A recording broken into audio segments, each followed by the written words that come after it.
There's word an American teenager says he killed a cop because he thought the officer was going to strangle him after a drug deal gone wrong. That's according to a court order from a judge in Italy, an order obtained by the Associated Press. Cops in Rome arrested these two teenagers from San Francisco. Happened on Friday. They say the two Americans tried to buy some cocaine, but that somebody sold them crushed aspirin. Investigators say they went back to that guy and stole his backpack, demanding a ransom. The guy called the cops, who tracked down the two teenagers. Some sort of struggle broke out, and that's when they say the 19-year-old stabbed the officer not once, but 11 times, while his friend punched the other officer at the scene.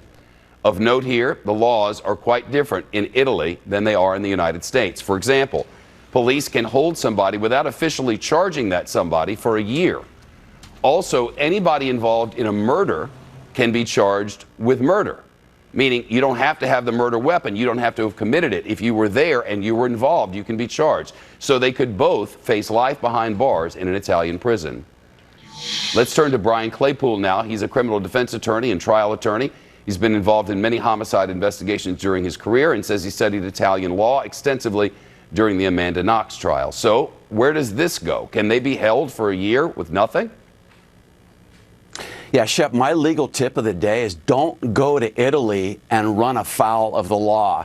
I mean, in the United States, we enjoy a presumption of innocence, and there's really truly a search for justice. But under Italian law, much like in the Amanda Knox case, it's more like a presumption of guilt, and then it's more of a fact-finding mission by the prosecutor in conjunction with the judge to collect evidence to convict of guilt. So there's a big difference in the process. And like you said, I mean, can you imagine being detained for up to a year before you're indicted in Italy? In the United States, you only have 72 hours if you're questioning a suspect to either charge them or release them absent a court order. So the deck of cards is stacked against these two teenagers. Nothing happens in a vacuum. There is always context and perspective. That said, if these two, one of them stabbed a cop 11 times and the other beat a cop at the scene of a crime, the clients have a problem. Yeah, Shep, here's the problem with that. And by the way, under Italian law as well, it's staggering to learn that the judge in the case actually participates with the prosecutor in the investigative stage. So much like in Amanda Knox, once you get to trial, the judge has already made up his or her mind. But getting back to the 11 stabbings, I mean, my experience has been when you have that number of stabs on a person, it's usually either a crime of rage that you're doing against somebody, a crime of passion against somebody you know, or, like they're probably going to argue in this case, self-defense. Some critical facts we don't know. These were two plainclothes officers.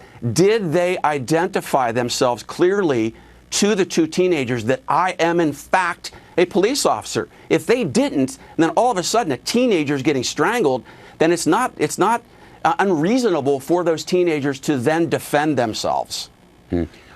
How would you begin a defense here? Yeah, great question. First thing I would do is hire a United States lawyer to go to Italy to work with a local Italian lawyer. Why? Because, look, this is the hometown for the Italian authorities. They've already proclaimed when one of the suspects was blindfolded that, hey, what's more important, blindfolding a suspect or making sure this kid goes to jail for the rest of his life? So you've got to start with legal counsel that's not afraid to take on the Italian authority, that will try to develop evidence that will show potential self-defense. For example, try to interview witnesses around the scene about what was disclosed by the plainclothes police officers, to work up any forensic or physical evidence to put up a defense here and try to convince the local authorities that this truly was not a murder. Brian Claypool, this one will play out for a while. Thanks so much. You bet. Thanks for having me, Shep.